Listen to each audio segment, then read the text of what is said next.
Assalamualaikum warahmatullahi wabarakatuh. Pada kesempatan ini, saya Ramona Delmira akan membahas artikel atau jurnal yang berkaitan dengan materi kita dalam kuliah akuntansi keperilakuan, di mana pada bab ini kita akan membahas jurnal yang ditulis oleh Cheng dan rekan-rekan yang berjudul The Effect of Harder Rates on the Level of Escalation of Commitment in Capital Budgeting. Baiklah, langsung saja kita masuk kepada pembahasannya. Jurnal Cheng ini di mana pembahasan yang terkait dengan apa sih tingkat pengaruh dari pengaruh dari tingkat keuntungan minimum terhadap tingkat eskalasi komitmen dalam menganggarkan modal, itu masalah yang disorot di sini biasanya terkait dengan topik-topik berikut, di mana ada 3 yang kita kategorikan, bahwa dalam capital budgeting seperti kita tahu, suatu organisasi dalam menyusun anggarannya itu dalam memutuskan suatu investasi dalam organisasinya itu terkait dengan pengambilan keputusan yang dilakukan oleh seorang manajer. Jadi manajer sebagai decision maker di sini biasanya melakukan tindakan-tindakan atau mungkin pertimbangan-pertimbangan dalam melakukan penyusunan anggaran tersebut. Nah, ini dikatakan penting kenapa? Karena dalam capital budgeting ini itu mempengaruhi keuntungan perusahaan secara secara jangka panjang, karena yang namanya investasi tentu tidak mungkin dapat dinikmati dalam jangka pendek gitu. Nah, inilah yang menjadikan bahwa perilaku atau mungkin sikap seorang manajer dalam memutuskan investasi itu berkaitan dengan ketika dia melakukan penyusunan anggaran tersebut. Nah, poin lainnya yang kita lihat dalam permasalahan ini itu adanya eskalasi komitmen, di mana sesuai dengan bab yang telah kita lihat bahwa dalam pembahasan eskalasi biasanya itu berkaitan dengan sikap atau mungkin perilaku yang cenderung itu tidak rasional ketika dia melakukan ketika berhubungan dengan komitmen, berarti itu melakukan sesuatu sikap yang tidak rasional yang diperlihatkan di awal ketika dia melakukan keputusan. Nah, mungkin secara sederhananya dapat kita lihat di sini bahwa eskalasi komitmen seorang manajer itu biasanya menjadi sesuatu yang sangat serius dalam organisasi. Kenapa?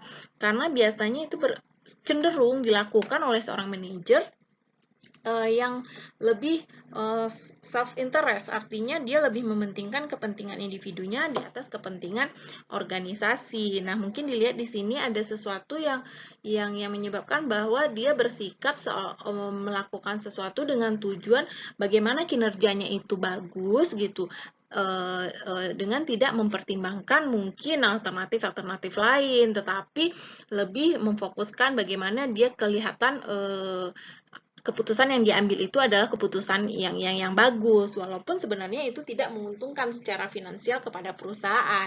Nah, mungkin itu secara umum dapat kita lihat. Kemudian ada poin lainnya yaitu hurdle rate, di mana di sini kita sederhanakan itu adalah tingkat keuntungan yang didapat oleh perusahaan ketika dia melakukan suatu investasi. Nah, tingkat keuntungan atau mungkin yang lebih difokuskan kepada tingkat keuntungan minimum itu biasanya dilakukan manajer ketika dia melakukan nyusun anggaran. Jadi dia bersikap seolah-olah dia menetapkan target yang sangat minim gitu, mungkin terkait dengan kemampuan atau mungkin faktor-faktor lain yang dianggap nanti akan terjadi di kemudian hari ketika dia melakukan investasi tersebut, sehingga penilaian kinerjanya ketika dia melakukan suatu standar yang sangat minimum tersebut terhadap tingkat keuntungan itu menjadi baik nanti dilihat gitu. Nah, itulah mungkin yang dapat kita lihat di sini, sehingga dapat kita simpulkan sebenarnya artikel ini membahas bagaimana sih perilaku atau sikap manajer tersebut ketika dia melakukan penyusuran anggaran modal dikaitkan dengan tingkat keuntungan minimum yang didapat oleh suatu organisasi dalam keputusan dia melakukan investasi dengan bagaimana sikap manajer tersebut atau perilaku manajer tersebut, sehingga lebih difokuskan kepada eskalasi komitmen. Nah, setelah kita bahas fokus permasalahan dalam penulisan ini, tentu yang menjadi pertanyaan kita adalah kenapa masalah itu muncul. Jadi seperti kita bahas tadi bahwa sikap atau perilaku manajer atau eskalasi komitmen yang diciptakan oleh manajer itu ketika melakukan investasi yang dikaitkan dengan menyusun anggaran. Nah, itu biasanya cenderung pengambilan keputusan itu keputusan yang diambil itu adalah melakukan proyek atau mungkin suatu kegiatan yang mungkin tidak ekonomis, artinya tidak menguntungkan secara signifikan kepada perusahaan, tetapi keputusan itu diambil, artinya diokekan gitu. Nah, itu permasalahan yang ada gitu. Nah, kenapa itu muncul? Nah, itu biasanya karena tingkat keuntungan minimum mandiri yang diatur oleh manajer itu sendiri. Artinya manajer tersebut menetapkan berapa keuntungan yang paling minim akan didapat oleh perusahaan. Artinya manajer bersikap tidak optimis, artinya lebih pesimis. Hal itu dilakukan dengan tujuan penilaian kinerjanya nanti mungkin dilihat bagus oleh pihak yang berkepentingan gitu. Artinya ketika manajer tersebut dinilai kinerjanya, nah dia menetapkan keuntungan minimum yang itu pasti akan didapat dengan investasi tersebut. Jadi manajer tidak dapat artinya tidak dapat disalahkan gitu. Nah, mungkin ini yang dimaksud di sini. Jadi sehingga permasalahan yang terjadi di lapangan selama ini itu disebabkan oleh karena manajer sendiri yang mengatur tingkatnya gitu. Nah, itu mungkin yang menjadi fokus dalam penulisan artikel ini. Oke, selanjutnya setelah kita lihat apa permasalahan, kemudian mengapa permasalahan itu muncul dalam penulisan artikel ini, tentu yang menjadi pertanyaan berikutnya adalah bagaimana kita menemukan solusi dari permasalahan tersebut. Nah, kemudian Cheng dan teman-temannya atau rekan-rekannya membahas permasalahan ini yang dikaitkan dengan literatur review. Ada penelitian-penelitian sebelumnya yang sudah dipaparkan, kemudian ada beberapa teori yang dikaitkan dengan yang menyangkut dengan permasalahan eskalasi komitmen ini. Nah, mungkin yang salah satunya itu kita lihat adalah di sini itu yang seperti teori yang dikemukakan oleh Strow itu yang kita kenal dengan istilah SJT atau self justification theory, di mana pada bab juga sudah dibahas bahwa teori ini itu menjelaskan bahwa individual itu cenderung akan melakukan tindakan eskalasi komitmen terhadap keputusan tertentu itu akan dapat membenarkan tindakan yang pernah dilakukannya. Nah, mungkin maksudnya di sini adalah ketika kita kaitkan dengan sikap atau perilaku manajer tadi dalam memutuskan investasi, apakah dia melakukan investasi tersebut atau tidak, dan itu dikaitkan dengan bagaimana tindakan atau perilakunya dalam menyusun anggaran modal ketika dia memfokuskan investasi tersebut, dapat kita lihat biasanya manajer lebih cenderung bersikap self interest, artinya dia lebih memikirkan bagaimana pandangan dari pemegang saham atau mungkin orang-orang yang terkait dalam menilai kinerja dia nantinya atau atasannya gitu. Nah, artinya di sini manajer lebih membuat target seminim-minimnya gitu. Artinya dia tetap menguntungkan perusahaan tetapi dengan keuntungan yang sangat minim. Kenapa dilakukan tindakan seperti itu? Karena dia menganggap hal itu sudah pasti dia capai gitu. Sehingga ketika penilaian kinerja nantinya dia seolah-olah sudah melakukan pekerjaan dengan secara maksimal. Padahal penetapan anggaran atau modal itu dia fokuskan kepada keuntungan yang sangat minim sekali. Artinya secara keseluruhan tentu itu akan berpengaruh kepada organisasinya. Nah, mungkin teori self justification teori ini cocok kita kaitkan dengan permasalahan dalam artikel ini. Kemudian kita lihat lagi ada metode penelitian yang nanti akan kita bahas. Kemudian ada beberapa hipotesis yang diungkapkan oleh Cheng dan rekan-rekannya di sini. Baik, kita masuk seperti yang sudah kita lihat tadi bahwa dalam pembahasan permasalahan ini ada hal yang terkait dengan pengambilan keputusan. Nah, itu dapat kita lihat di awalnya itu ada literatur review atau teori-teori yang sudah digunakan sebelumnya dalam penelitian sebelumnya gitu yang berkaitan dengan penelitian oleh Cheng ini. Nah, seperti kita tahu bahwa evaluasi penganggaran modal itu sudah menjadi sesuatu yang lumrah dalam suatu investasi jangka panjang gitu. Jadi artinya ketika suatu perusahaan telah melakukan investasi jangka panjang, biasanya orang-orang yang terlibat di dalam pengambilan keputusan investasi tersebut, baik itu dalam penganggaran, bagaimana sistem penganggarannya, bagaimana metode yang digunakan, kemudian teknik-teknik dalam melakukan penganggaran tersebut itu dievaluasi gitu. Sehingga sistem atau teknik tersebut menjadi poin penilaian kinerja mungkin atau KPI yang biasa kita kenal bagi individu-individu yang terlibat. Nah, ini tidak hanya menjadi fokus pada bidang akuntansi saja, tetapi sudah melibatkan keuangan serta mungkin secara umum sudah ke dalam dunia bisnis. Artinya teknik penganggaran tersebut sudah diadop oleh dunia bisnis. Nah, kemudian ketika kita kaitkan dalam penyusunan anggaran tersebut, tentu ada kontrol yang digunakan oleh suatu organisasi ketika dia menghubungkan dengan return yang diharapkan. Penelitian dari Hong Wen tahun 2000 maupun Smith itu dijelaskan bahwa penetapan tingkat pengembalian target minimum itu atau biasa dikenal dengan rintangan proyek atau mungkin dalam istilah ini kita kenal dengan hurdle rate tadi. Nah, dalam konteks keputusan penganggaran modal itu menjadi kontrol penting dalam suatu organisasi.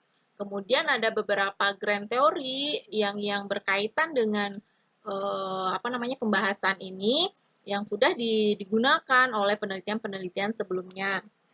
Di mana dapat kita lihat bahwa pada tahun 97 itu Chow maupun Brockner itu sudah melakukan teori pembenaran sendiri atau mungkin yang kita kenal dengan self justification teori tadi. Kemudian ada juga teori agensi yang sudah dilakukan oleh penelitian Ruger. Kemudian ada teori prospek. Nah, apa itu teori prospek? Mungkin sedikit kita singgung adalah atau menjelaskan itu individu akan menunjukkan perilaku yang berani mengambil resiko ketika masalah itu merupakan pilihan yang mengalami kerugian. Jadi ketika rugi dia sudah berani mengambil resiko. Nah, penelitian-penelitian terdahulu ini yang sudah dilakukan sebelumnya ini itu sudah dikaitkan atau sudah menjelaskan terkait dengan eskalasi komitmen tersebut. Nah, kenapa Cheng mengangkat hubungan atau mungkin melihat pengaruh dari eskalasi ini kepada heart rate atau mungkin target minimum ketika melakukan penganggaran karena hal ini belum dilakukan oleh penelitian-penelitian sebelumnya. Nah, mungkin nanti fokus yang akan kita bahas lebih kepada penelitian yang emang difokuskan kepada eskalasi komitmen tetapi dikaitkan dengan tingkat atau target minimum dari return tersebut. Nah, ketika kita rangkum, artinya ketika kita sudah melakukan pembahasan masalah dengan mencari bagaimana solusinya, Cheng dan rekan-rekan itu menghimpun hipotesis di sini. Mungkin secara kategori ada dua kita lihat, tetapi hipotesis pertama itu dipecah oleh Cheng. Nah, di mana asumsi atau mungkin dugaan Cheng itu pada tingkat eskalasi komitmen itu lebih rendah bagi manajer dengan tingkat keuntungan minimum yang ditetapkan oleh perusahaan daripada mereka yang sama sekali tidak memiliki tingkat keuntungan minimum formal. Artinya di sini dikaitkan bagaimana tingkat eskalasi komitmen manajer yang dibuat oleh perusahaan atau ditetapkan atau distandarkan oleh perusahaan itu dibandingkan dengan manajer yang sama sekali tidak memiliki tingkat keuntungan minimum formal, artinya tidak mempunyai standar gitu. Nah, kalau hipotesis yang kedua yang pecahannya tadi itu kita kaitkan tingkat eskalasi komitmen itu dengan kalau tadi perusahaan yang menetapkan, nah kalau ini lebih kepada manajer itu sendiri yang mengatur tingkat keuntungan. Jadi dia menetapkan standar tersendiri. Nah, itu dibandingkan dengan bagaimana mereka atau manajer yang tidak memiliki standar atau tidak memiliki tingkat keuntungan minimum formal gitu. Nah, ini mungkin hipotesis yang pertama. Kemudian ada hipotesis yang kedua, yaitu ketika tingkat eskalasi komitmen itu dibandingkan dengan yang dibuat oleh manajer itu sendiri, itu mana sih yang lebih rendah dibandingkan dengan tingkat keuntungan minimum yang diatur oleh organisasi atau ditetapkan.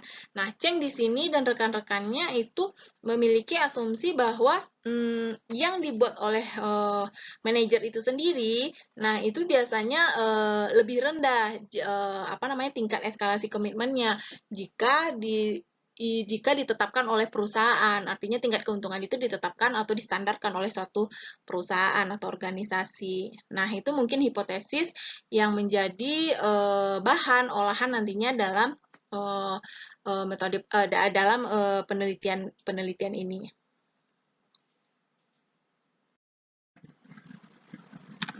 Nah, ketika kita rangkum metode penelitian ini secara ringkas atau secara lebih terinci, nah itu kita lihat bahwa penelitian ini menggunakan konsep eksperimental, artinya desain eksperimen ditetapkan oleh Cheng dan rekan-rekan dengan melibatkan 3 skenario atau ada 3 versi eksperimental di sini, di mana itu ada dilihat bahwa eksperimen yang pertama atau mungkin case yang pertama itu ditetapkan bahwa mereka sama sekali tidak memiliki yang namanya standar atau mungkin keputusan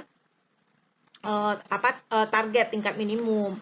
Nah, kemudian yang kedua itu adalah ditetapkan yang namanya organisasi yang menetapkan tingkat keuntungan tersebut. Nah, yang ketiga versi yang ketiga itu adalah mereka sendiri, artinya karena subjeknya di sini adalah mahasiswa yang di universitas di Australia itu ada 205 orang.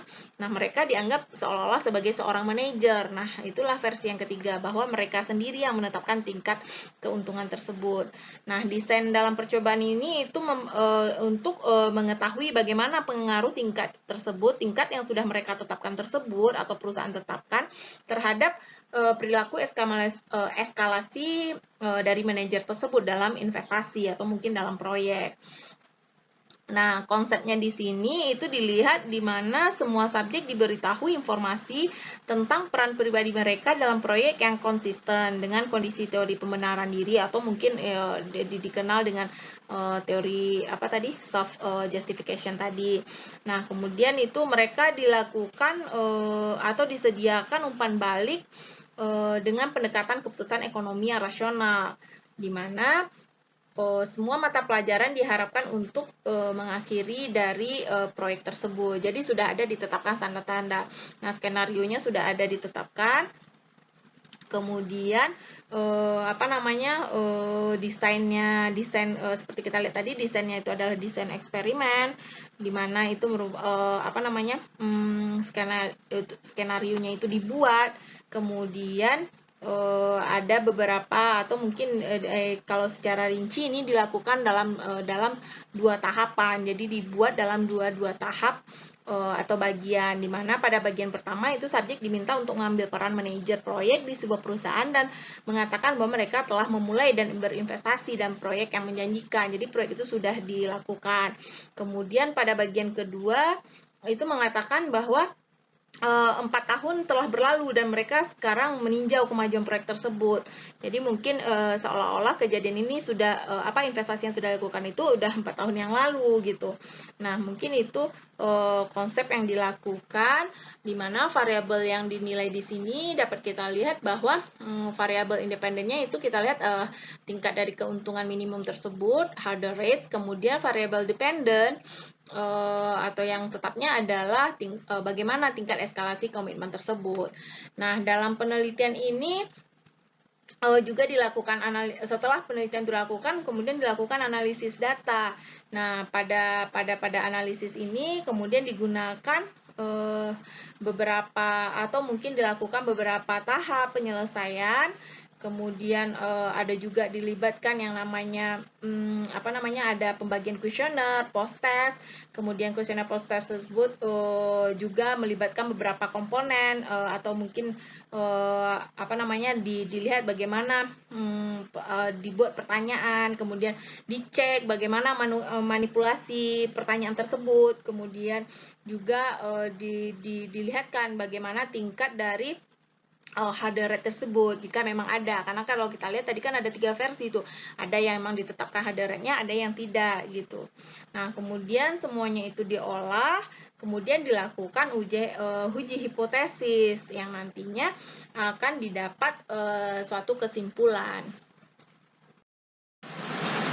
Baik, kita masuk kepada apa kesimpulan dari pengolahan data yang sudah dilakukan oleh Cheng dan rekan-rekannya. Nah, ketika kita singgung tadi bahwa Cheng dan rekan-rekan sudah menetapkan ada 2 hipotesis utama, atau artinya 3 hipotesis yang disusun atau yang dirangkum oleh Cheng, sehingga setelah dilakukan uji hipotesis, setelah dilakukan pengolahan data, nah itu hasilnya adalah bahwa hipotesis yang pertama itu tidak didukung, di mana di sana disebutkan bahwa organisasi akan efektif dalam mengurangi eskalasi komitmen atau tingkat hambatan yang diatur oleh organisasi. Nah, ternyata setelah dilakukan uji hipotesis, ini tidak didukung. Artinya apa? Artinya, berapapun tingkat yang ditetapkan oleh organisasi itu tidak mempengaruhi terhadap eskalasi komitmen jika dibandingkan kepada mereka yang sama sekali tidak mempunyai standar atau tingkat tingkat return yang sudah ditetapkan secara formal. Kemudian hipotesis yang kedua itu mungkin didukung. Kenapa? Karena dapat dilihat bahwa tingkat rintangan atau harder rate yang sudah ditetapkan oleh manajer itu sendiri, subset yang sudah dibuat oleh manajer itu sendiri ternyata memiliki pengaruh tingkat eskalasinya lebih rendah jika tingkat eskalasi komitmennya itu lebih rendah jika dibandingkan kepada manajer yang sama sekali tidak memiliki harder rate atau tingkat keuntungan minimum gitu. Kemudian yang terakhir, ketika dibandingkan mana sih yang lebih efektif ketika manajer itu sendiri yang menetapkan tingkat harder rate-nya atau tingkat keuntungan minimumnya dibandingkan dengan organisasi, ternyata dapat disimpulkan bahwa ternyata lebih efektif ketika manajer itu sendiri yang menetapkan, sehingga dia memiliki eskalasi komitmen yang lebih rendah, sehingga hipotesis ketiga itu dapat diterima. Nah, artinya apa di sini?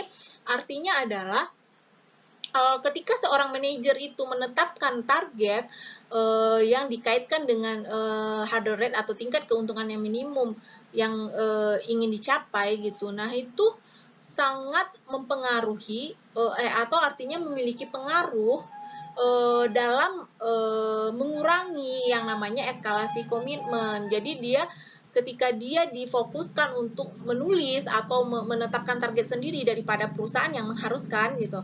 Nah, itu dia lebih cenderung berpikir untuk kepentingan yang rasional gitu. Jadi artinya dia tidak mementingkan kepentingan sendiri ketika berbeda jika perusahaan yang mengharuskan atau mungkin yang secara istilahnya di sini adalah dipaksakan oleh perusahaan. Nah, itu lebih nggak efektif eskalasi komitmennya.